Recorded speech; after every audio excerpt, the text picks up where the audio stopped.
Get off of Instagram and Snap and get off all these blogs and get into something that can really, really move your life forward.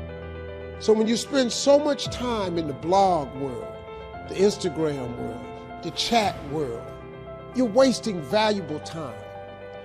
If I was young and I had what you have, I had no technology growing up, nothing. You couldn't download a book. You had to go to the library, find the book, and hope somebody ain't told a page out that you want to read. That's what it used to be. Y'all got Google. You can Google anything. You all have stuff at your fingertips that can make you great. But if you can combine your technology with your parents and your grandparents' work ethic, you could be rich, man. But you cannot erase the work ethic part. There is no getting around. Ain't no elevator to the top. You got to take the stairs. The elevator don't go to the top, man. Not in the world of success. Y'all got to start getting gritty, man. I hate it when I see young people wasting their time, wasting all this technology got, just sitting around in this world that's been created for you, that everything is instant. How you rely on technology, and it's a help to you. But young people, you got to get gritty, man. You got to develop some dog in you. You got to understand, you can't Google success. Go Google it. I've seen stuff hopefully you'll never see. And I've seen some things I hope one day you do see. But go Google exposure. It ain't gonna take you nowhere. I've been around the world, man. I have a life of convenience now. But in order to get the life of convenience, you gotta have a very uncomfortable life. You got to get comfortable being uncomfortable. Stop trying to do everything the short way. Stop trying to figure out the easy way. I got news for you, man. It's not happening, young people. You got to get messed up sometime. You got to get dirty. You got to get your feelings hurt. You got to get disappointed. You got to get told no. But at least then, when I see somebody trying and I tell them no, I try to at least give them something else. See, I'm not going to hand you a fish sandwich. I'll teach you how to fish. See, most people want it easy. See, easy come, easy what? Easy go. I was hoping that circumstances outside would change. And then here's what I found out. It isn't going to change. So then my question was, if it isn't going to change, how will my life ever change? And here's what my teacher taught me. When you change,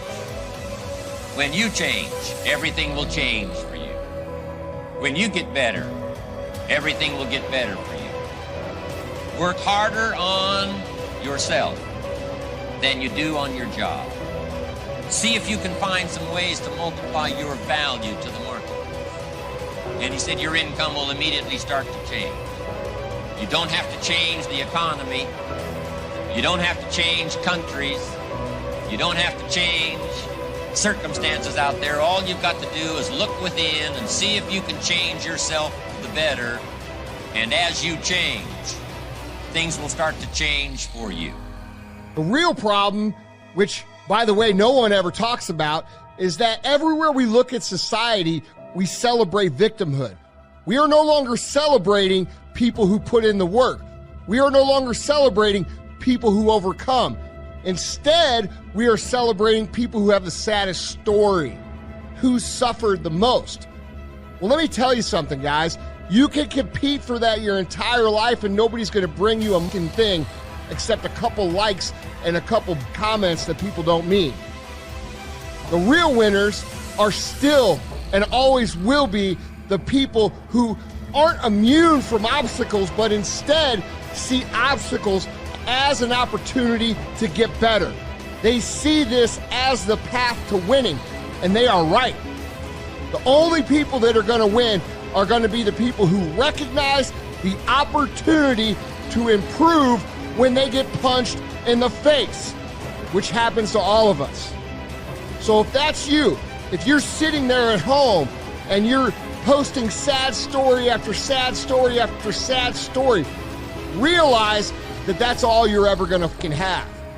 And I would suggest that instead of seeing life through the perspective of who's going to be the biggest winner of the losers, start being who's going to be the biggest winner. There's nobility in that. There is nobility in overcoming hardship. There is nobility in overcoming obstacles. There's nobility in creating a story that other people are inspired by. You know why? Because it shows people what's possible. It shows people who are coming after you in this life what they can achieve. Our obligation to this planet is to make people behind us better. Do more. Let me explain what I mean by do more. I remember I was in an office. I was brand spanking new. It's 2002, 2003. And Saturdays, we were all young, and there was a bunch of pretty girls in the office. And everybody Saturday night wanted to go to Dublin's. Everybody wanted to go clubbing Saturday night. And I was in the office, 5 o'clock, everyone's leaving. 6, 2 people left. 7, I'm staying. No one's there. 8, I'm staying. 9, I'm staying. 10, I'm staying. Everyone's gone. 11, I'm staying. By that time, I'm so wiped out, I'm not going to the club.